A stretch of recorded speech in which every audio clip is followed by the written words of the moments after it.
came up the hill, we heard American, what you call today country western music, either guitar or banjo, ukulele type music and singing from the foothills, if the wind came in the right direction. The Americans were bogged down. Buchenwald was liberated on the 11th of April of 1945. I believe it was a Wednesday. The day before, for several days before, there were appel calls where we had to be counted. Hours before our liberation, I don't recall if it was 6 or 8 hours, something like that,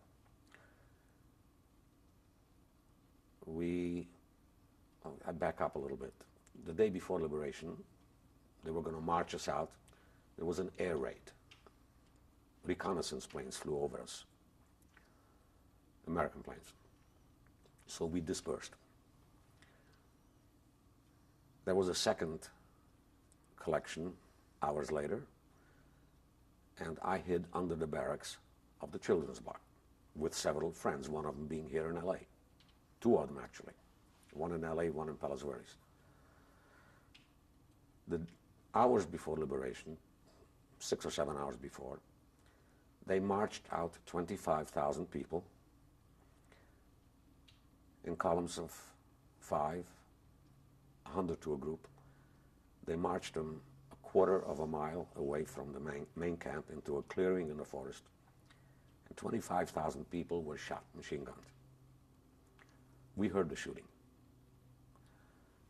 And I visited that monument that the Russian people forced the Germans to erect. Many people talk about Auschwitz, Birkenau, about Majdanek, about Dachau. Hardly anyone visits Buchenwald. And that is the most fabulous monument that I have seen anywhere. And I've seen in Israel, Yad Vashem. I've seen the Holocaust Museum in Washington. I saw the memorial in Miami. I watched it being built. There is nothing that can compare to that one, built by forced German labor, forced by the Russians. The reason they did that is because the monument is not dedicated so much to the Jews that were imprisoned there. The emphasis is on the non-Jewish German head of the Communist Party, who lived there from 1933 on when they arrested him, when Hitler took power, and he died there in 1942, a natural death. But it is also dedicated to each country from where Jews were there, and non-Jews. And it's about 17 or 18 very large columns, a beautiful statue, bronze, similar to the Iwo Jima flag raising. Mm-hmm. Only this one is with 12 different people, mm-hmm. and a museum.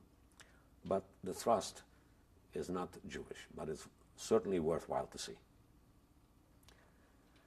So, do you know the percentages of people who were Jews who were killed there?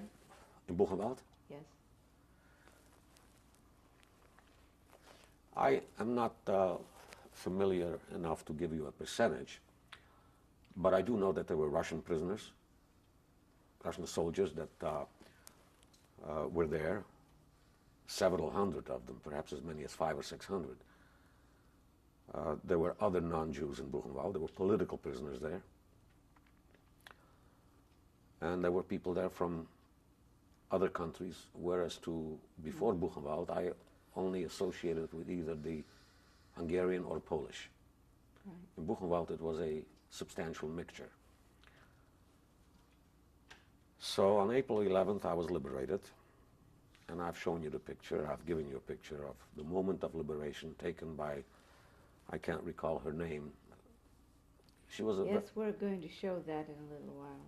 Very famous war correspondent, photographer, a woman. After liberation, I stayed in Buchenwald for a little bit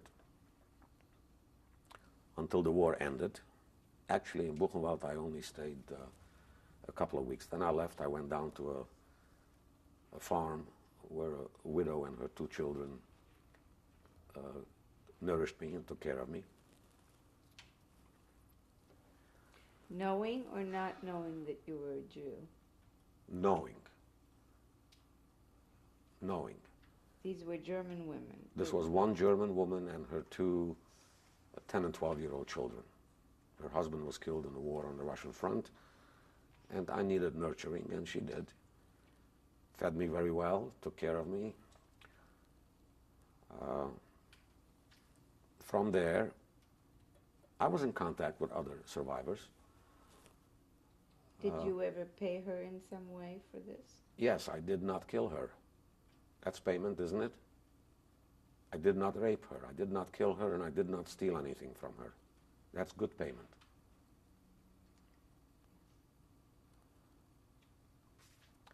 Today I feel different about the German people. I hold no animosity against any German that is under the age of 60. None.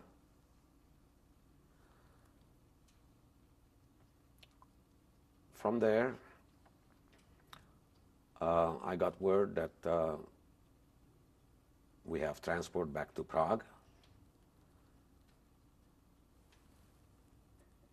I don't recall how I found that out, but we got on board trucks and we were taken through Leipzig to Prague. I don't recall the length of the journey, whether it was a day or 2 days, don't remember. In Prague, I stayed in what is called it was a sanitarium, Podolsky Sanitarium was the name of it. Again, for recovery and to locate other survivors or family. These various hotels had these boards on the wall where tack boards, where you left a note. Like in the army. Kilroy was here, That's where I found out that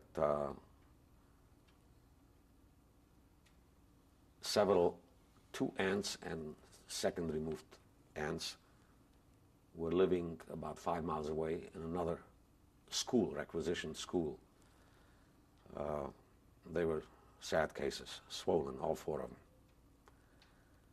And I discovered them, went to see them. And I also arranged transportation back to Munkac, where I discovered my 4 uncles. The youngest one, who was with the Russian partisans, had made it. He became a big shot with the Russians. And the other 3 that I was in the camps with. And it was a very traumatic reunion. And we had to leave Munkac very soon thereafter because the Iron Curtain was falling on the Carpathian area in, I believe, September or October of 1945. So we moved to the next largest city in Slovakia called Košice. But I didn't stay there very long.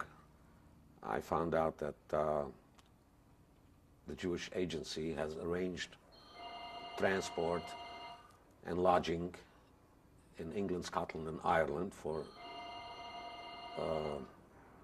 orphans, survivors. So I made arrangements along with several friends, and we wound up in Northern Ireland living on a farm. I guess my kids can't answer the phone.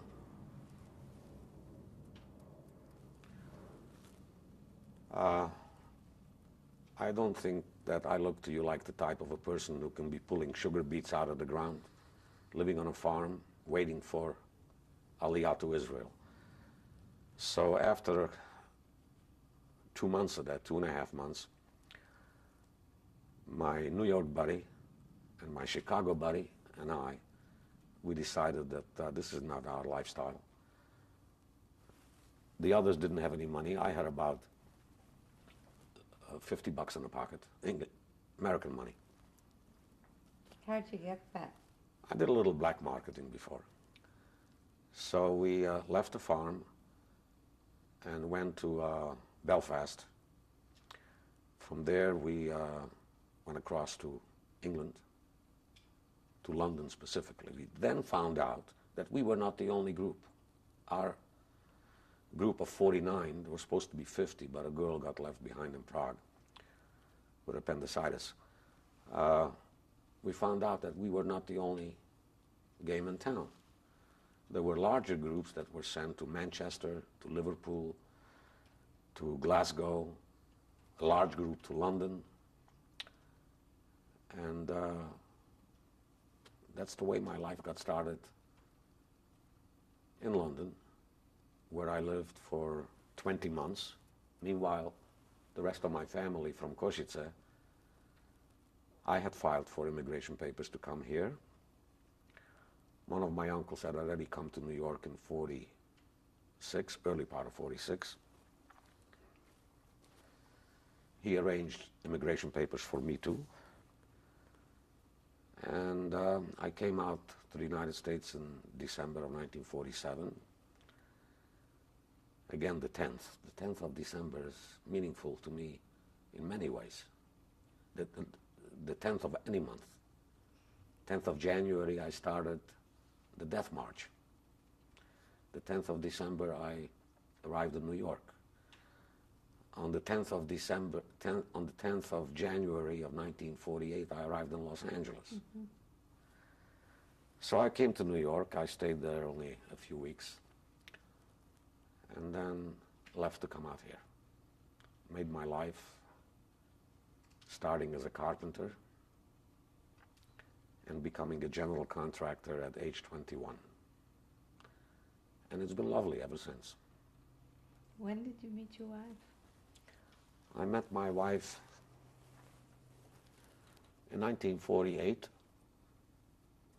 in the fall of 1948, and we married. Before we go into the romance, I'd just like to know if you found out about your mother's will and what happened to her and your grandmothers and so on. Oh, we knew right away. We knew. They went to the crematorium within 24 hours of arrival there. We knew.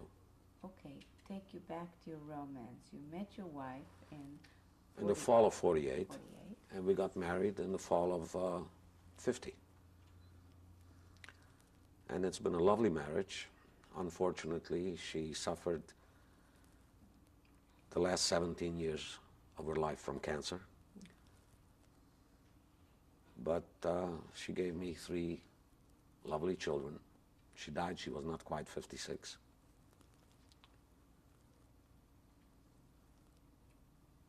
She was shy a couple of months of 56. But she did manage to live to see 3 of my 5 grandchildren. The 4th one is now 7 years old. She was born on the 1st anniversary of my wife's death, on the same day, and she's named after her, Annalise.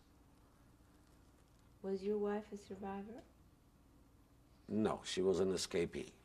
Her family left Vienna in 1937. I see. They were the wandering Jew. They left, they went to Prague, and a year later they went to France, and things kept getting worse, and they went to Portugal, and from Portugal they went to Montreal. From Montreal they came here over a 4-year period in all these places. So that's the story of my life, and if you have a little bit of tape left, I'd like my children on it because they're here. Yes, I know. We're going to introduce them now. Stop that.